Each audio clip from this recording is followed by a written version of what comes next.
Hi twins, I'm back. I've got more news for you today. It's the 27th, so the full moon was yesterday, the full moon in Pisces. It was a day of silence, so I was not allowed to communicate with anybody.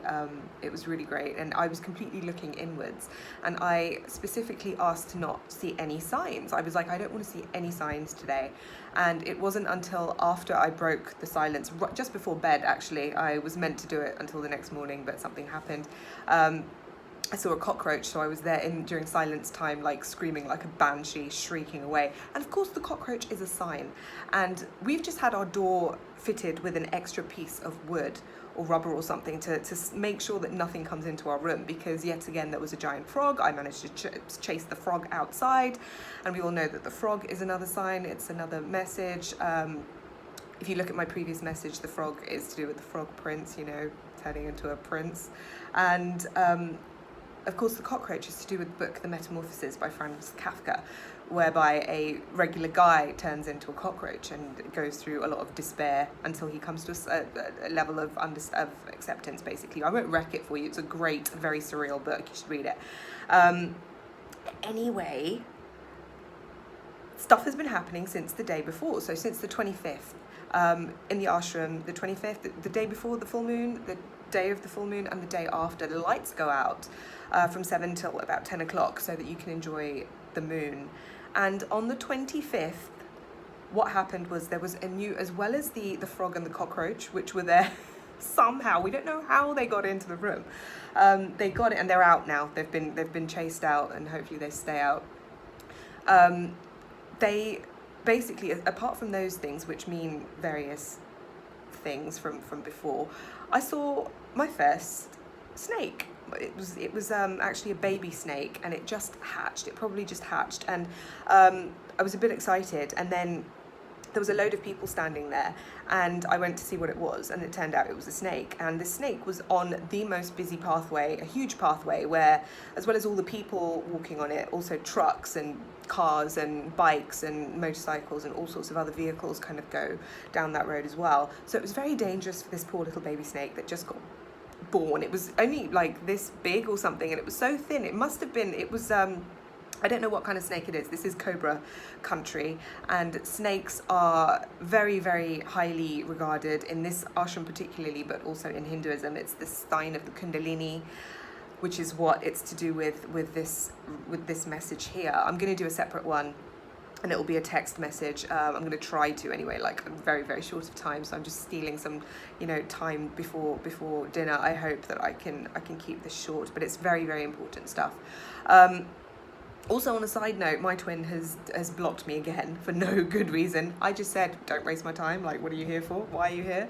And he's just decided to disappear again. And I'm not going to go into it for too long or into any great detail, because it's none of my business. But, all I will say is that I have, nothing but love for the real him. And it's the person that I first met that I was, I was so enamored with after all this time. And the person that he, kind of turned into or whatever that was, I was never really in love with that person. I don't miss that person. I don't miss the drama. I don't miss the BS. All I can say is it's almost like, it seems like to me, he's going through some kind of midlife crisis. And I've said this for a little while. I think it's been going on for a few years, but there you can't, if nobody wants to change, and if nobody asks for my help, there's nothing or my opinion or anything. I'm not going to make the same mistake of forcing it onto other people. Nobody likes unsolicited opinions, unsolicited advice, and I'm not going to give him any. I'm not going to say, oh yeah, go off and do inner engineering, it'll sort out all your problems. Because you know what, quite frankly, you do what you want to do. You're an adult. If you want to go and fuck around, go, pardon my French, if you want to go and do whatever you want to do, like, do it. And by all means, if, enjoy your midlife crisis, like, have fun with it. But I don't miss that person. There's nothing for me to miss, because it was just complete BS. And someone made a comment, and thank you so much for the comment. I won't say who you are, just because, in case you don't want me to. Thank you I really do appreciate the sentiment. But, in terms of my own journey. Like, I'm not one to sort of, you know, as much as I love the whole unconditional love thing, I mean, very few of us actually truly understand, I think, what that actually entails. Like, when I think unconditional love, I get a real, when people say it, I get a real Jesus vibe, and that's brilliant. I love Jesus. But in terms of all of us really embodying that kind of level of unconditional love, are you willing to like kind of die on the cross? Are you willing to be crucified? You know, because that is the kind of level of acceptance that Jesus was completely cool with. And if you're Jesus, then go for it. But me personally, I live in the 3D world. There are certain things that I want in the 3D world. And, you know, I'm a Hatha yogi. I'm all about the physical body now. And you can definitely access higher realms through your mind, through your energies, and the Hatha yoga obviously works on all of those levels. But the thing is that when you work with your physical body, it accesses them in a much more permanent way. Most people don't know that because they don't do yoga. They don't know yoga. They only know the modern kind of really perverted version of it. I mean, when I say perverted, I mean just twisted. It's not really what it actually is. It's not authentic, basically. It's been changed so much. It's a very, very westernized version of it, and it's not yoga. It's changed so much. It's like Chinese whispers. It's nothing like what it's sorted out. The meaning and the message and everything about it, the essence of it, has been completely lost. So, I mean, I am in India doing authentic yoga, and it's very, very hard to find, and my incredibly, excruciatingly high standards have been completely satisfied and more with Isha Hatha Yoga, so that's a little plug for them. I will be teaching back in England when I come back, so if anyone's interested, do stay in touch, and keep subscribed and whatever. I've digressed a little bit, but basically, for me, I totally have unconditional love for the real him, but the person that I have been presented with and I have chased myself. So I'm not angry with him for what he's done, because I've enabled that crappy behavior for so long, and I'm not surprised that he is, you know, doesn't know what to do now that I'm like kind of like no. So, you know, no anger with him at all. He's just doing what he's always done for a very long time, and he doesn't know why he does it.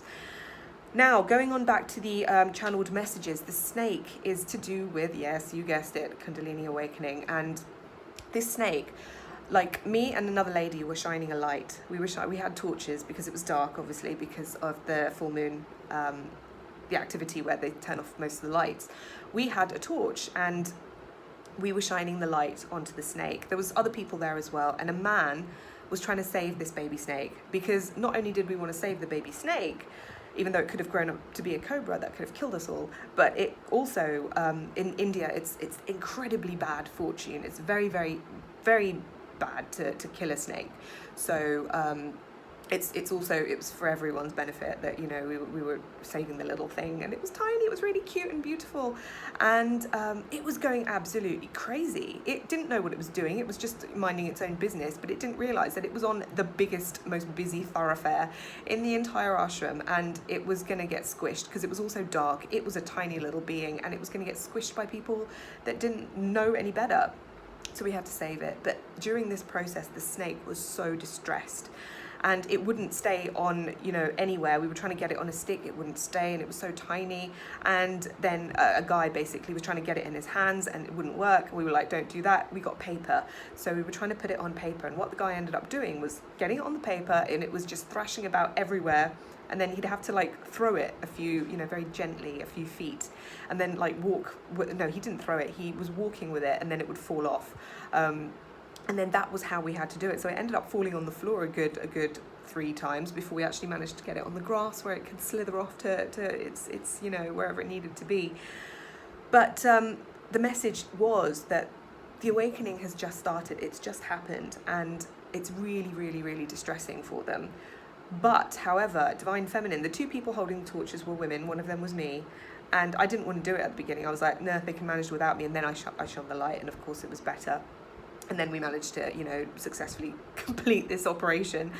And, of course, the guy that did it, I mean, the message that I got was for the Divine Masculine and some Divine Feminines as well, because obviously the polarity is in both of us, the Ida and the Pingala Nadis, the 2 main energy channels in the body. One's masculine, one's feminine, to do with the sun and the moon.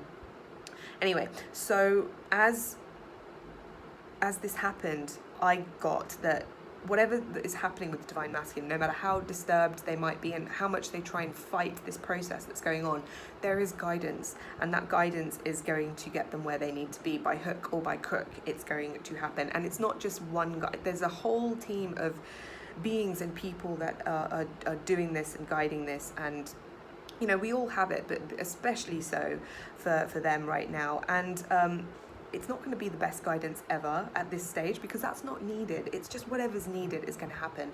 It's almost like, you know, the ride isn't going to be as refined as it could be yet. The subtle stuff isn't going to come through yet, because think about it, when you're starting a car, first gear is what you start in. That's what you need. It's crude, it's clunky, it's noisy, it doesn't feel very smooth.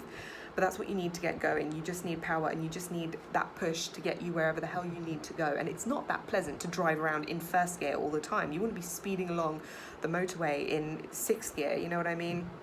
But that can't happen yet. So maybe you don't need the highest teacher possible. Not everyone's going to need a Sadhguru, but the guidance that they get right now, it'll be enough to get them where they need to get. And when the time comes, that's when you can talk to them about whatever it is, and they'll find it. It will find them when they need it. So that's why I'm not telling my twin, like, do this, do that. It's like, no, it'll happen by itself. I wanted to send him a nice message just to say, I've actually already written it, but I don't know if I'll send it or not. But then it was 11:11 when I said that, so I probably will. And I was sitting in front of the consecrated, basically a very, very sacred place when I wrote the message, so I probably will. But so that was that. And then the next day, obviously I was in silence, so I didn't want to see anything. I didn't want to see any signs. It was all about looking within, because I was like, we're all so obsessed in this community, this twin flame community, about looking outwards for the twin, looking outwards for signs and synchronicities, and these things are great. But it just dawned on me. I was like, no, we're meant to go inward. Trust someone on a yoga course to say this, but yes, it is all about going inward, because that's where all the answers really are. And this whole existence, this whole life, it's so subjective. It's all just a reflection of what is actually going on in our inner world anyway. So the more you sort out what's going on inside, the better everything will be. Anyway, so interestingly enough, with the frog and the cockroach, they were there for 2 separate days. The cockroach stayed big, unfortunately. And the frog actually got smaller, because we chased out the big frog, and then this morning, we see the small frog. So that transformation is kind of happening, in a sense, turning into the prince is what I was getting. Oh, and the lights have gone out.